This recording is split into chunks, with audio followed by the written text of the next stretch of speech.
Hello everyone. இன்றைக்கி நம்ம என்ன ரெசிபி பார்க்க போகிறோம் அப்படின்னா நம்ம பர்கருக்கு வைக்கிற பேட்டி தான் ரெடி பண்ண போகிறோம். அந்த பேட்டி நம்ம எப்படி ரெடி பண்ண போகிறோம்னா, நான் இதுக்கு பொட்டேட்டோ உருளைக்கிழங்கு ஒரு 5, 6 உருளைக்கிழங்கு நல்ல குட்டி உருளைக்கிழங்கா நல்லா அவிய வச்சு எடுத்துக்கிட்டேன்.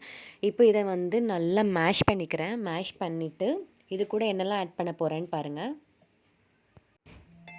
வெங்காயம் வெங்காயம் நான் குட்டி குட்டியாக கட் பண்ணி வச்சுருக்கிறேன். அதை நான் ஆட் பண்ணிக்கிறேன். பெரிய வெங்காயம் தான் எடுத்துருக்கிறேன். பெரிய சைஸ் வெங்காயம் எடுத்துருக்கிறேன். ஸோ அதை கட் பண்ணி நல்லா ஆட் பண்ணிக்கிறேன். ஆட் பண்ணிவிட்டு இந்த உருளைக்கிழங்கு கூட நல்லா மிக்ஸ் பண்ணிக்கிறேன். அதுக்கப்புறம் கொஞ்சமாக காலிஃப்ளவர் எடுத்துக்கிறேன். காலிஃப்ளவர் குட்டி குட்டியாக ஆல்ரெடி கட் பண்ணி வச்சுருந்தேன். ஸோ அந்த காலிஃப்ளவரையும் இது கூட சேர்த்துக்கிறேன்.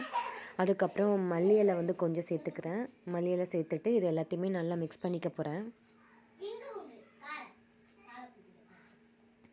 இது கூட நல்லா மிக்ஸ் இஞ்சி பூண்டு பேஸ்ட் கொஞ்சம் ஆட் பண்ணிக்கிறேன். அதை ஆட் பண்ணிவிட்டு அதுக்கப்புறம் அதையுமே மிக்ஸ் பண்ணிக்க போகிறேன்.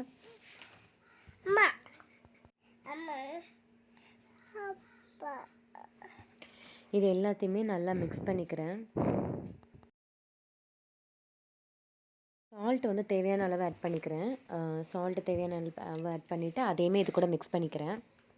கார்ன்ஃப்ளவர் இருந்தால் கொஞ்சம் ஆட் பண்ணிக்கலாம். என்கிட்ட கார்ன்ஃப்ளவர் இல்லை. ஸோ நான் இது இருக்கிறத மட்டும் வச்சு நல்லா மிக்ஸ் பண்ணிவிட்டு இது இந்த மாதிரி ரவுண்டாக நான் ஒரு உருண்டை மாதிரி இதை பிடிச்சு வச்சுக்கிறேன். ஒரு நல்ல பேட்டி ஷேப், ரவுண்ட் ஷேப்க்கு நான் பண்ணிவிட்டு அதுக்கப்புறம் இந்த மைதா மாவில் டிப் பண்ணி அதுக்கப்புறம் இந்த பிரெட் க்ரம்ஸில் டிப் பண்ணி எடுக்க போகிறேன்.